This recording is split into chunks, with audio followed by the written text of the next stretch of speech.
एगो लड़की बसल बिया मन में जो जब मेरी बीवी का शादी नहीं हुआ था जनाब, मेरी बीवी मुझसे कह रही थी कि पिया हो पर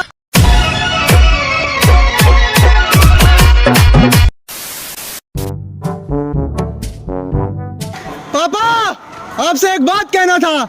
एगो लड़की बसल बिया मन में जवन संगे पढ़े ट्यूशन में। एगो लड़की बसल बिया मन में।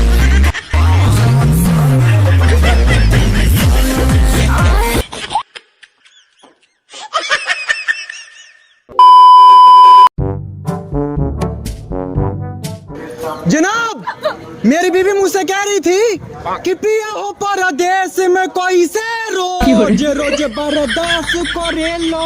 पिया हो परदेश में कैसे रोज रोज बर्दाश्त करेला। शाबाश बेटा, बहुत बढ़िया मुन्ना।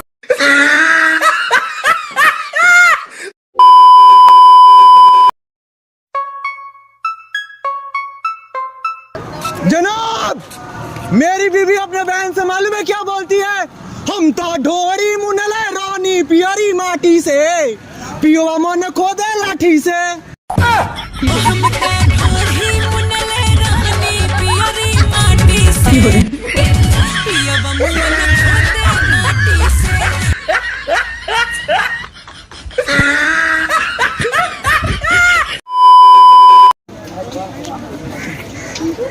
सुना है मैंने, सुना है तूने, यही कहते हैं जवाने वाले हो। बलमुआ पंप मारे पंप मारे पंप मारे रे, किसे जिया पो आलू भंटा खेले। पंप मारे पंप मारे पंप मारे किसे जिया पो पंप मारे।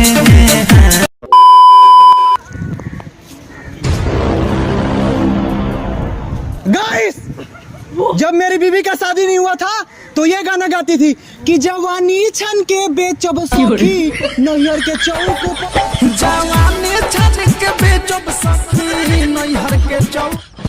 जवानी छन के बेचब सखी नैहर के चौक पर।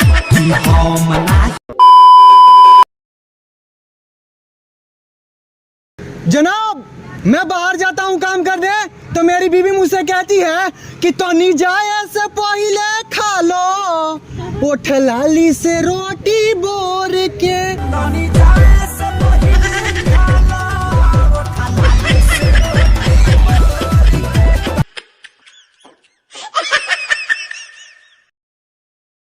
Thank you for watching my video.